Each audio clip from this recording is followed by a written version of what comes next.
Nesse vídeo a gente está continuando o nosso estudo de Teontologia 1, que é aquela parte da teologia sistemática, onde a gente fala sobre quem Deus é. A gente está tentando responder essa pergunta, quem Deus é.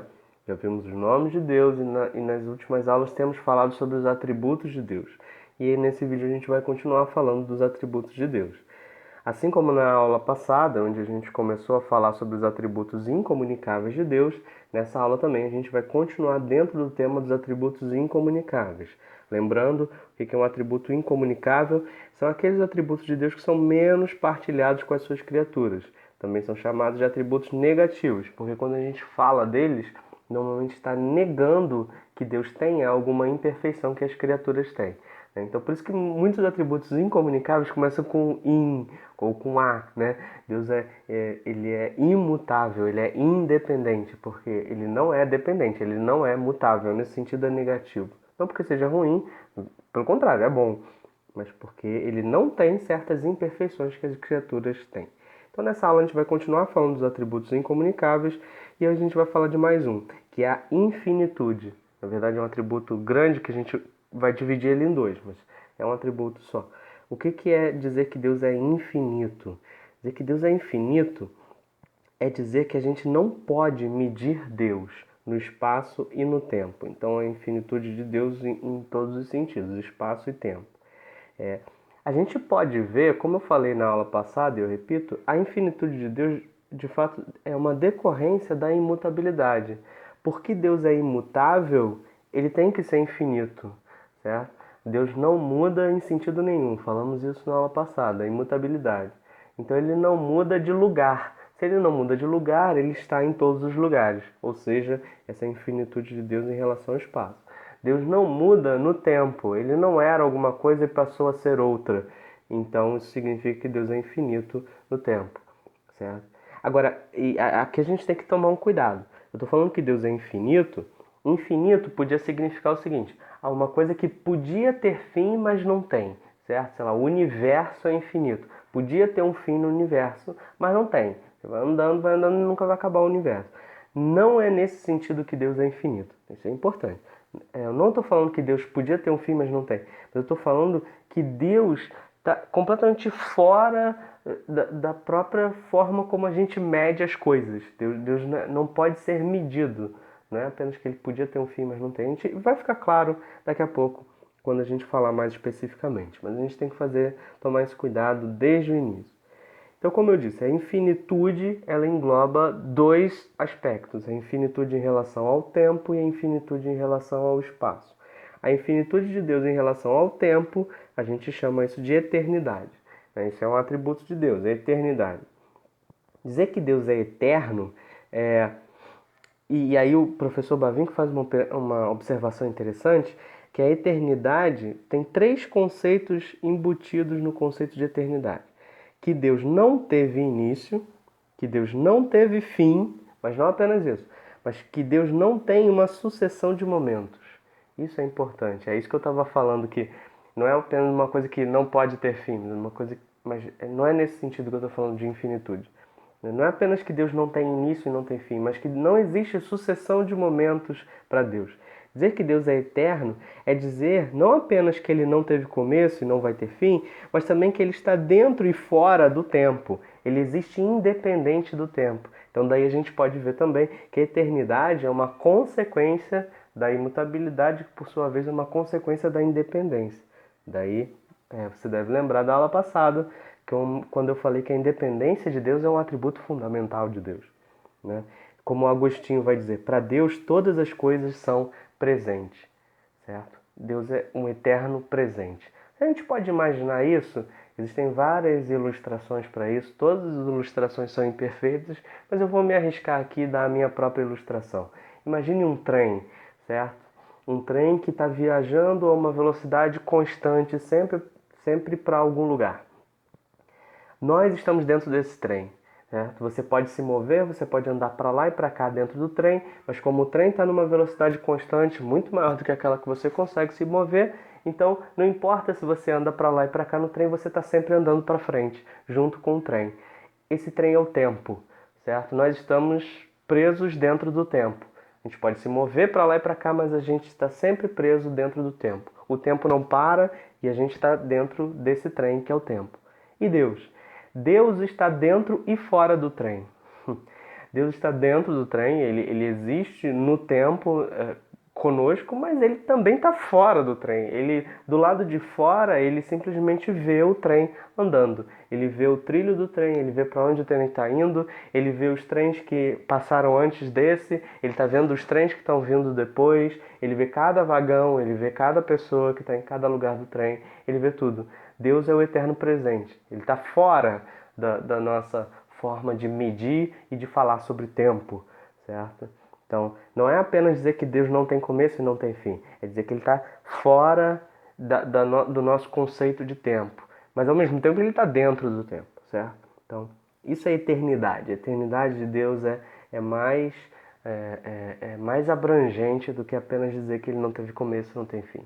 Porque eu estou falando isso porque às vezes as pessoas, eu já ouvi gente definir eternidade. Você perguntar, o que é eternidade? A eternidade é um espaço de tempo que não tem fim. Não, não exatamente. Eternidade significa que Deus não teve começo, Deus não vai ter fim, e para Deus não existe sucessão de momentos. Ele está fora da forma como a gente normalmente fala sobre tempo. Certo? Vários textos bíblicos vão falar isso, né? Isaías 41:4, quem fez tudo isso? Quem chama as gerações à existência desde o princípio? Fui eu mesmo, o Senhor, o primeiro, que continuarei sendo até mesmo com os últimos. Né? Também respondeu Jesus, eu lhes afirmo que antes de Abraão nascer, eu sou. Não, isso é interessante demais, né? Esse versículo aqui é extraordinário. Jesus não diz assim, antes que Abraão existisse, eu era.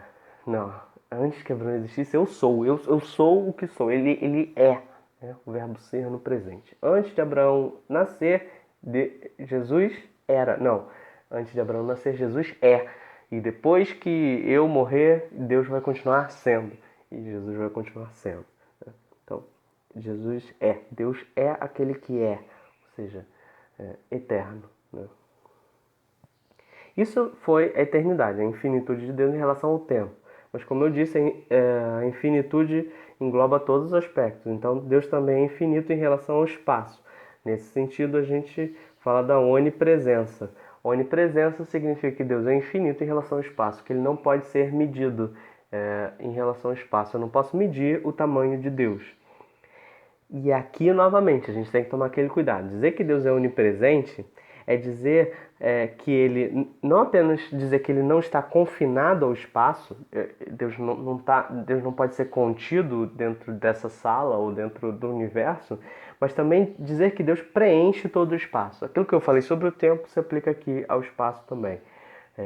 Eu estou dizendo não apenas que Deus não pode ser confinado num lugar, mas que Deus preenche cada ponto daquele lugar. Do mesmo jeito que eu falei, quando eu falei de tempo, de eternidade, eu disse assim, que Deus não apenas não tem começo e fim, mas Deus está dentro e fora do tempo, certo? Deus preenche todo o tempo. Aqui é a mesma coisa. Não apenas Deus não tem começo e fim, ele não tem limites, eu não posso delimitar onde Deus está, mas também Deus preenche todo o espaço, né? Toda a terra está cheia da sua glória. E aí eu preciso de praticamente um texto só para falar sobre isso, né? O Salmo 139 é um dos textos onde a onipresença de Deus é declarada de maneira mais bonita, né? Para onde a gente pode fugir de Deus? Para onde a gente pode escapar do Espírito de Deus? Se a gente subir aos céus, lá Ele está. Se a gente fizer a cama na sepultura, lá Ele está. Se a gente pegar as asas da alvorada e morar na extremidade do mar, ali Ele está. E não apenas está, Ele me guia e me sustenta. Então a onipresença de Deus em relação a nós aqui. É muito bonito esse texto. Mas o fato é que Deus está em todo lugar. Vai para qualquer lugar, Deus está lá. Percebe? Não apenas que Deus não tem limites, né? Deus não está dentro desse quadrado. Eu não posso colocar limites aqui a Deus, mas também no fato de que Deus preenche todo esse quadrado e tudo que está fora. Deus está realmente em todo lugar. Essa é a ideia de onipresença. E aí, novamente, sempre que a gente fala dos atributos de Deus, eu falei sobre isso em várias aulas passadas, a gente tem que sempre tomar muito cuidado, porque a gente está sempre tentando definir os atributos de Deus em linguagem humana. Então a gente tem que sempre tomar muito cuidado. Um cuidado que a gente tem que tomar aqui é que, veja, Deus está em todo lugar. Então, todas as coisas estão em Deus. Paulo vai falar sobre isso em Atos também. Todas as coisas existem em Deus. Nele vivemos, nos movemos e existimos. Então todas as coisas existem em Deus. Mas isso não significa que Deus habite igualmente em todas as coisas. Bavinck vai dizer: todas as coisas estão nele, mas não necessariamente com ele. Deus não habita na terra do mesmo jeito que habita no céu, ou do mesmo jeito que habita no inferno. Deus está no céu, no inferno, na terra, em todo lugar. Onipresença é isso. Mas Deus não habita nesses lugares do mesmo jeito. Deus habita em todas as criaturas, por meio do seu ser. Mas em ninguém, além de Cristo, a plenitude da divindade habita corporalmente. É o que Paulo vai dizer lá em Colossenses 2,9. Então, o fato que eu estou dizendo que Deus habita em todo lugar não quer dizer que Deus habita em todo lugar igualmente. Do mesmo jeito que eu falei de imutabilidade. Se você rever o vídeo da semana passada, você vai ver que a imutabilidade não é apenas que Deus não muda de opinião em relação às coisas. A mesma opinião que ele tem sobre uma coisa é a mesma opinião que ele vai ter sobre esse determinado assunto sempre. Mas as coisas mudam na sua relação com Deus. Então aqui é a mesma coisa. Deus habita em todo lugar, mas porque as coisas estão em relação diferente a Deus, a forma como Deus habita, como Deus existe, como Deus preenche todas as coisas é diferente. Então é por isso que no céu a gente vê a glória de Deus manifesta mais claramente, enquanto que no inferno a gente vê a ira de Deus manifesta mais claramente. Mas isso é porque o céu é diferente do inferno, mas não porque Deus muda, não porque Deus esteja em um lugar e não esteja no outro. Deus está absolutamente, igualmente em todos os lugares.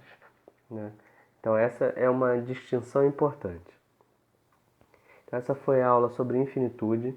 Novamente, isso é só a parte 3 dos atributos de Deus. A gente nem acabou os atributos incomunicáveis ainda. Então vai ter vários atributos incomunicáveis que a gente ainda vai ver nas próximas aulas. E depois os atributos comunicáveis. Eu sei que essa discussão às vezes é difícil, às vezes existem dúvidas, então não hesite em colocar as suas dúvidas aí no comentário. Eu tento sempre responder os comentários que o pessoal faz. Se tiver dúvida, coloca aí no comentário. Eu sei que essa discussão é difícil, mas é difícil porque a gente tem que tomar muito cuidado na forma como a gente fala de Deus. A nossa fala de Deus é sempre uma fala metafórica. Está tentando falar do infinito usando a linguagem humana. A gente tem que sempre tomar certos cuidados. Tá bom? Então continue ligado, ainda tem mais atributos de Deus aí pela frente.